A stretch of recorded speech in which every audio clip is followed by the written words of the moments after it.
तो मूवी की शुरुआत होती है एक कपल से जो समंदर के बीचों बीच एक बोट पर फिशिंग कर रहे होते हैं।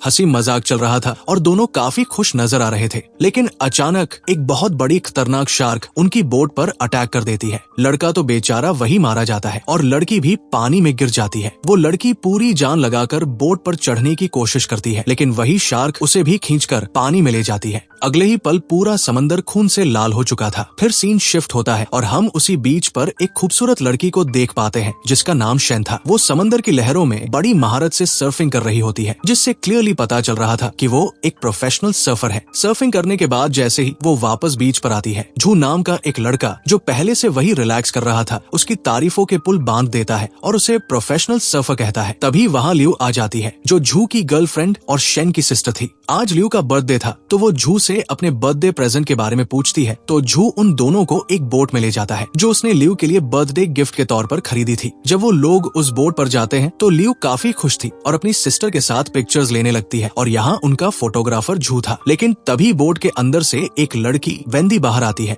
जो कि झू की बॉस थी। वेंदी को देखकर लियू का मूड ऑफ हो जाता है और ये बात झू भी फील कर लेता है, लेकिन वो सिचुएशन को कामली हैंडल करता है। फिर वो लोग बोट लेकर समंदर के बीचों बीच निकल जाते हैं। शेन थोड़ा स्विम करने के लिए पानी में चली जाती है और झू अपनी दूरबीन से उस बोट को देख रहा होता है जो हमने मूवी के स्टार्टिंग में देखी थी, जिस पर अटैक करके शार्क ने एक कपल को मार डाला था। दूसरी तरफ वेंदी और झू एक दूसरे के बहुत करीब आ रहे थे, जिससे लियू को जेलसी होने लगती है और वो गुस्से में आकर वेंदी को पानी में धक्का दे देती है। वेंदी को स्विमिंग नहीं आती थी तो झू उसे बचाने के लिए पानी में कूद जाता है। ये देखकर लियू भी झू की अटेंशन पाने के लिए पानी में छलांग मार देती है और उससे कहती है कि मैं भी अच्छी स्विमर नहीं हूँ, देखते हैं तुम पहले उसे बचाते हो या मुझे। लेकिन झू वेंदी को प्रेफर करता है और उसे अपने साथ ले जाता है। उसी दौरान शेन भी वहाँ आ चुकी थी जो लियू को ये सब ड्रामा रोकने को कहती है। अब यहाँ पर एक और प्रॉब्लम आ जाती है कि बोट की सीढ़ियाँ नहीं थी, जिसकी वजह से उन्हें ऊपर चढ़ने में मुश्किल हो रही थी। वो चारों नीचे पानी में ही थे कि तभी अचानक शार्क लियू पर अटैक कर देती है और उसे अपने साथ ले जाती है। अगले ही पल समंदर का पानी लाल हो जाता है। तब झू सजेस्ट करता है कि दूसरी बोट की तरफ भागो, वही बोट जो उस कपल की थी। अब वो सब अपनी जान बचाने के लिए तैरने लगते हैं। लियू की जान लेने के बाद अब शार्क शेन के पीछे थी, लेकिन वो तेजी से स्विम करते हुए बोट पर चढ़ जाती है और हार्पून लेकर शार्क पर अटैक करने को तैयार हो जाती है। फिर झू भी जल्दी से उस बोट पर चढ़ जाता है, लेकिन वेंदी अभी चढ़ने ही वाली थी कि शार्क उस पर अटैक कर देती है, लेकिन वक्त रहते वो बोट पर चढ़ जाती है। वेंदी देखती है कि उसकी टांग जख्मी हो गई थी, जिसे देखकर वो बेहोश हो जाती है। शेन के कहने पर झू अपना सूट उतारता है और उसकी स्लीव्स फाड़कर शेन को देता है और वो वेंदी के जख्म पर बैंडेज कर देती है ताकि ब्लीडिंग रुक जाए। शेन नोटिस करती है कि वेंदी के जख्म से बहुत ज्यादा खून निकल रहा है। वो कहती है कि अगर वेंदी को जल्दी हॉस्पिटल न ले जाया गया तो ब्लड लॉस की वजह से उसकी जान जा सकती है, लेकिन इस शार्क के होते उनका इस समंदर से निकलना पॉसिबल नहीं लग रहा था।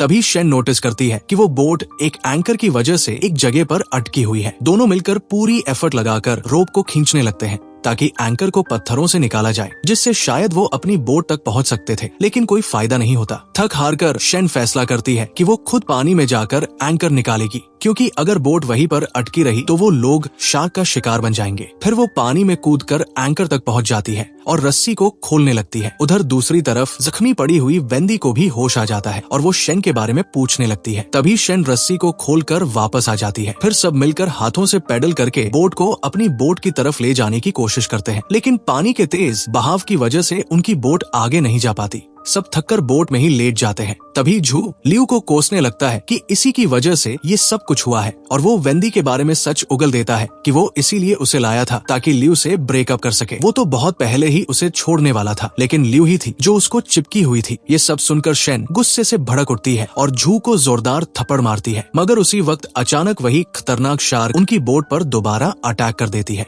इधर झू फौरन कश्ती में पड़ा हार्पून उठाता है और शार्क पर वार करके उसे रोकने की कोशिश करता है, मगर वो चालाकी से बच निकलती है और फिर पूरी ताकत से बोट के नीचे टक्कर मारती है, जिससे बोट जोर से हवा में उछलती है और उलटने लगती है, लेकिन फिर से सीधी हो जाती है। शार्क के तेज झटकों और हमले की वजह से बोट डैमेज हो जाती है और उसमें पानी भरने लगता है। पानी को अंदर आने से रोकने के लिए तीनों अपने अपने कपड़े इस्तेमाल करते हैं ताकि पानी बोट के अंदर भरने की वजह से वो डूब न जाए। अब शेन अकेली उन कपड़ों पर जोर देकर बैठी बैठी थी ताकि पानी अंदर न आए। तब जू वेंदी से कहता है कि उन्हें अपनी बोट पर वापस जाना होगा क्योंकि इस बोट के लीकेज की वजह से यहाँ रुकना खतरनाक है। लेकिन वेंदी शेन के बारे में फिक्र करने लगती है कि हम उसे अकेला नहीं छोड़ सकते, तो जू को गुस्सा आ जाता है और वो वेंदी को धक्का देकर पानी में गिरा देता है। और फिर जू फौरन बोट से एंकर की रोप उठाता है और उसे लेकर दूसरी बोट की तरफ बढ़ने लगता है। अपनी जान की परवाह न करते हुए शेन वेंदी को बचाने के लिए पानी में कूद जाती है, मगर अचानक वो खतरनाक शार्क जो पानी में वेंदी के जख्म से बहते खून की बू महसूस कर लेती है, फौरन उनकी तरफ लपकती है। मगर शेन उसे पर सुकून रहने को कहती है कि अगर हम नहीं लेंगे और न ही कोई आवाज करेंगे तो वो हमें देख नहीं पाएगी। और खुशकिस्मती से ऐसा ही होता है। शार्क दूसरी तरफ मुड़ जाती है जिस तरफ जू स्विमिंग कर रहा था। उधर शेन और वेंदी दोबारा बोट पर वापस आ जाते हैं। जू जल्दी से अपनी बोट की तरफ तैरता है और कई बार कोशिश करने के बाद रस्सी को अपनी बोट में फंसा लेता है और उसकी मदद से बोट पर चढ़ने की कोशिश करता है, मगर बदकिस्मती से उसका पैर फिसल जाता है और वो सीधा उस खूंखार शार्क के मुंह में जा गिरता है जो पलक झपकते ही उसे निगल लेती है। उसे मरता देख शेन और वेंदी दोनों बहुत दुखी हो जाते हैं।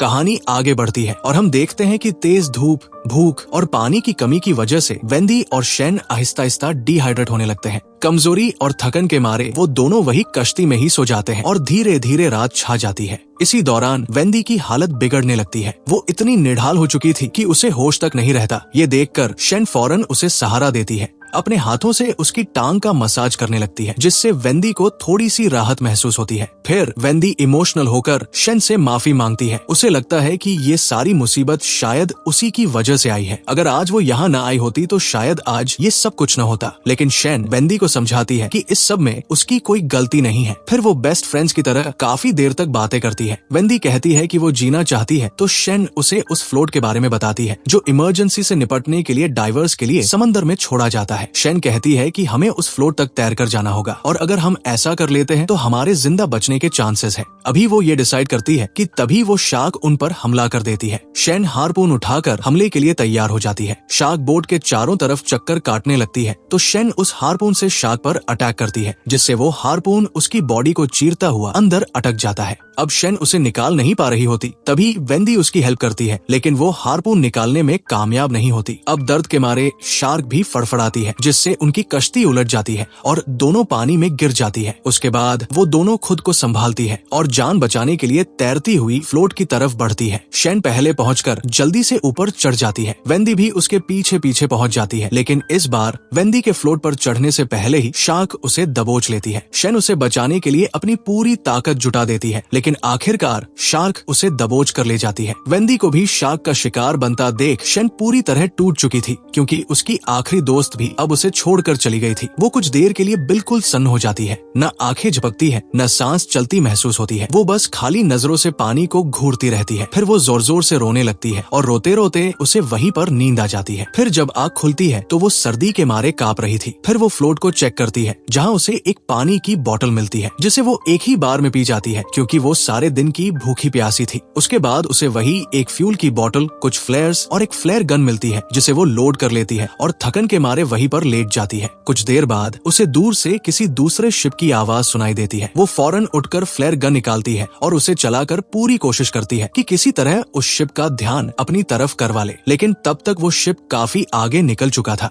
ये देखकर शेन की हिम्मत अब जवाब देने लगती है, मगर तभी उसके चलाए गए फ्लैश की रोशनी पानी में चमकती है और शार्क उस रोशनी से अट्रैक्ट होकर बोट पर बार बार हमला करने लगती है। शेन फ्लेयर गन उठाती है, लेकिन उसे पता था कि इससे शार्क का कुछ नहीं बिगड़ने वाला। तभी उसकी नजर पानी में पड़े उसी हार्पून पर पड़ती है, लेकिन वो फ्लोट से कुछ दूरी पर था। तब शेन हाथ से पैडल करते हुए फ्लोट को आगे ले जाती है और हार्पून को झट से उठा लेती है और पूरी ताकत से शार्क पर वार करती है। लेकिन रात का घुप, अंधेरा और थकी हुई आंखें शार्क को ठीक से निशाना बनाना मुश्किल कर देती है। अचानक शार्क एक जबरदस्त जंप लगाकर बोट के ऊपर से गुजर जाती है और इतनी बड़ी शार्क को देखकर शेन के तो जैसे रोंगटे खड़े हो जाते हैं। फिर अचानक वो शार्क नीचे से जोर का अटैक करती है, जिससे बोट के परखच्चे उड़ जाते हैं और शेन पानी में जा गिरती है। लेकिन यहाँ भी वो हार नहीं मानती। वो हाथ में हार्पून थामे पानी में बचते बचाते आगे बढ़ती है, लेकिन शार्क भी उसके पीछे लगी हुई थी। लेकिन चूंकि शेन एक अच्छी स्विमर थी, वो जल्दी से एक सेफ जगह पर पहुंचकर हार्पून को सीधा तान के शार्क का वेट करती है और शार्क जैसे ही उस पर अटैक करती है, वो हार्पून उसके मुंह में घुसा देती है। लेकिन शार्क हार्पून को अपने दांतों में फंसाकर इतना जोर से खींचती है कि वो टूट जाता है और शैन वापस पानी में जा गिरती है। अब अपनी जान बचाने की खातिर वो तेजी से तैरती हुई एक चट्टान की जानिब बढ़ती है और शार्क के आने से पहले उस चट्टान पर चढ़ जाती है। वो काफी देर तक ठंड से सुकड़ती रही, लेकिन फिर थकी हारी शैन को आखिरकार नींद आ जाती है। सुबह जब उसकी आँख खुली तो वो उस चट्टान पर लगी हुई सी फूड को खाती है, लेकिन उसका जायका खराब होने की वजह से वो उसे फौरन थूक देती है। तभी उसकी नजर पानी में बहती हुई फ्यूल की बोतल पर पड़ती है, जिसे देखकर उसके जहन में शार्क को खत्म करने का एक आइडिया आता है। लेकिन शार्क अभी भी चट्टान के आसपास मंडला रही थी। शैन वही बैठी शार्क के जाने का इंतजार करती है। जैसे ही शार्क थोड़ा दूर जाती है, वो फौरन पानी में छलांग लगाकर फ्यूल की बोतल लेने निकलती है। वो जल्दी से उसे उठाती है और शार्क से बचते हुए दोबारा चट्टान पर चढ़ जाती है।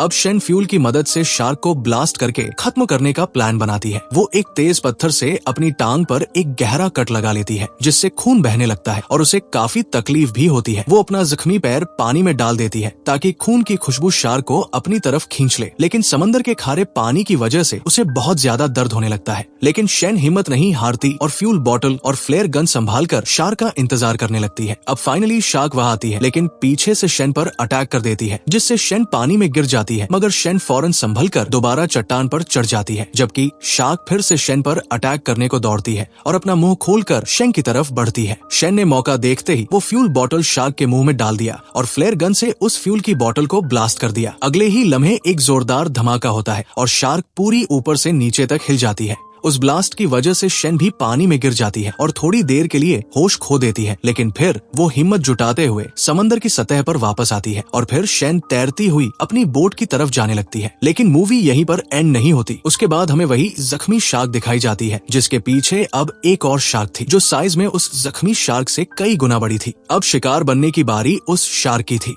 वो बड़ी शार्क उस छोटी को निगल लेती है और इसी धमाकेदार ट्विस्ट के साथ ये मूवी यहीं पर एंड हो जाती है।